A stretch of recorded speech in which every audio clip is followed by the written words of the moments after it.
If you wanted to create a new personal reality, a new life, then you would have to start thinking about what you've been thinking about and change it. You would have to become aware of your unconscious thoughts and observe them. Most people try to create a new personal reality as the same personality, and it doesn't work. You literally have to become someone else. If you want to change your life, you got to make a decision to change your life. And sitting around and waiting to feel ready is not the decision I want you to make. Yes or no. Make the binary code decision. Yes or no. It's a commitment. It's not a feeling. Commitments don't have nothing to do with your feelings. You do it because you're supposed to.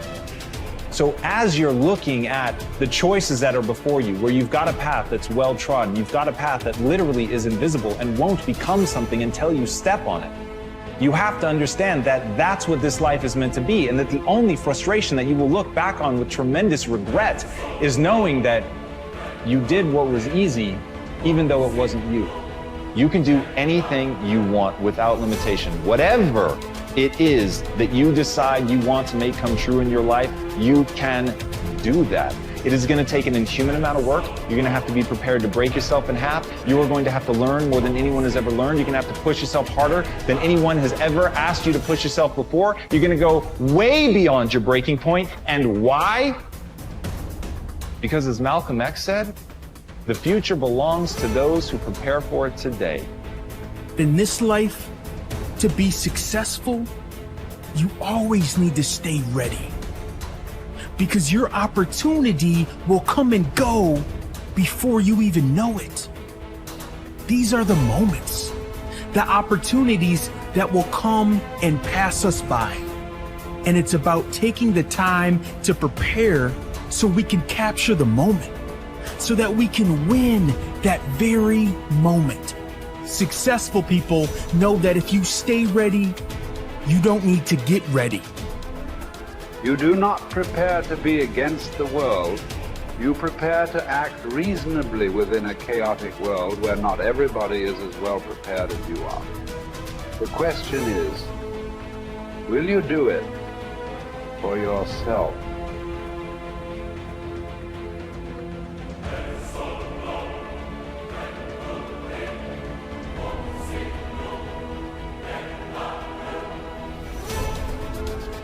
Manifesting is intentionally training your brain and your nervous system to believe in something that hasn't happened yet. That's what manifesting is. Manifesting is a power tool. It's backed by neuroscience. It is backed by years of research. And when used properly, it helps you achieve your goals because it helps you prepare to do the work. I use science-backed manifesting tools every single day to shut down the negative conversations in my life and to live a big life and to take big risks. And dude, Olympic athletes use manifesting. And we're going to get into how Olympic athletes and the world's leading, business leaders and successful people everywhere use it. But I'm telling you right now, the way you shut down your internal conversation that is holding you back is manifesting. Manifesting is one of the first things you have to learn how to do to get started on making this a reality. So what is manifesting? Manifesting is mentally training for getting what you want. That's all that it is. It is part of the toolkit that successful people around the world use. Let me tell you what manifesting is not. Manifesting is not thinking thoughts and then hoping they come true. That is what people do on their 7th birthday, and they blow out the candles. That is not what we are doing here. Manifesting is based in neuroscience. It is a tool that you are going to use precisely, intentionally, systematically, with purpose. Because you use manifesting to rewire your mind and your body and your spirit to help you do the work to achieve your dreams. When you use manifesting properly, you are removing the mental obstacles of self-doubt, resistance, fear, perfectionism, feeling overwhelmed, other people's expectations. All that stuff that is holding you in place right now, that makes you spin in circles. Manifesting clears that out, and it programs, using science, a completely different way of thinking and feeling about the things that you want to create in your life. And when you manifest properly, it's almost like the pre-game training that you do before the big game. It prepares you to take action. It boosts your confidence. It gets you ready to do that thing. There's 3 P's that you gotta annihilate, crush, or destroy if they're getting in the way of your progress in a relationship or your career or your happiness or your health. These are the 3 P's that make learned helplessness. Number 1, you think the problem is permanent. Once you've had enough disappointment, sometimes your brain doesn't want to get disappointed, so it's a permanent problem. Please write down, no problem is permanent, only your soul is permanent. Nothing's forever. Everything changes, everything eventually ends, and something new begins. That's part of life. Those are the seasons of life. The second P that keeps people in learned helplessness so they don't change, this belief's got to be annihilated, broken through, and that it's pervasive. That means that because my relationship's not great, my whole life is horrible. Then you're forgetting you do have health, or you do have friends, or you do have a job, or you do have whatever. I can breathe. And the third one is we think the problem is personal. There's something wrong with me. And if you start believing that, it becomes self-fulfilling. You give up. See, I'm not good enough. I'm not beautiful enough. I'm not smart enough. I always screw it up. So those 3 P's got to be destroyed.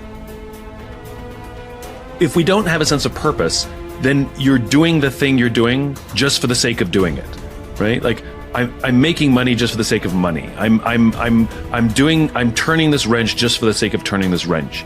And when we do things that contribute to something else, contribute to something bigger, it gives our lives and our work meaning. And when we have a sense of meaning, when we have a sense of purpose, it does many, many things to us. It builds our self-confidence. It makes us better decision makers.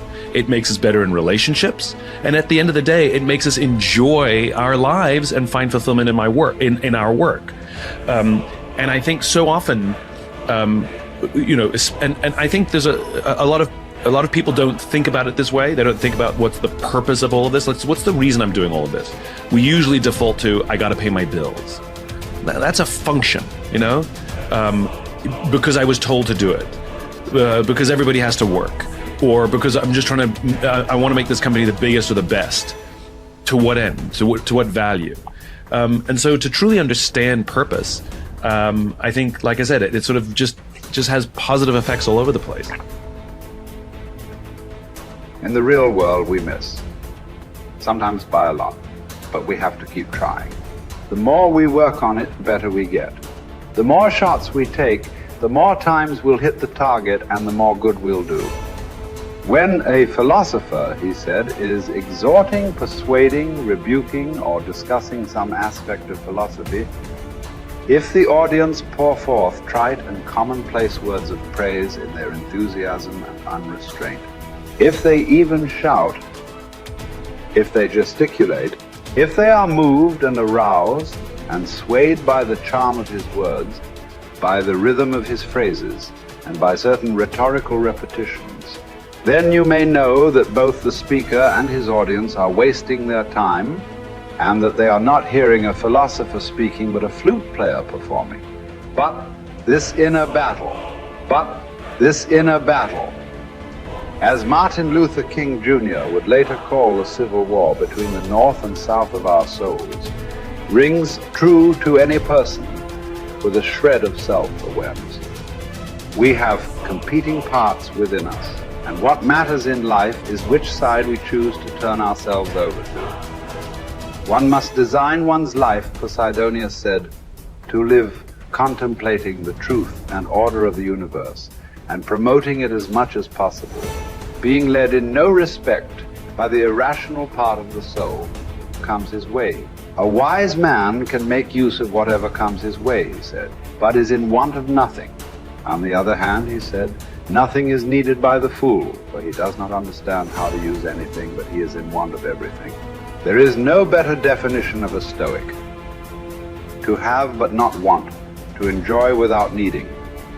The ending day sees them brought low. If the breaking day sees someone proud, the ending day sees them brought low. No one should put too much trust in triumph. No one should give up hope of trials improving. Clotho mixes one with the other and stops fortune from resting, spinning every fate around.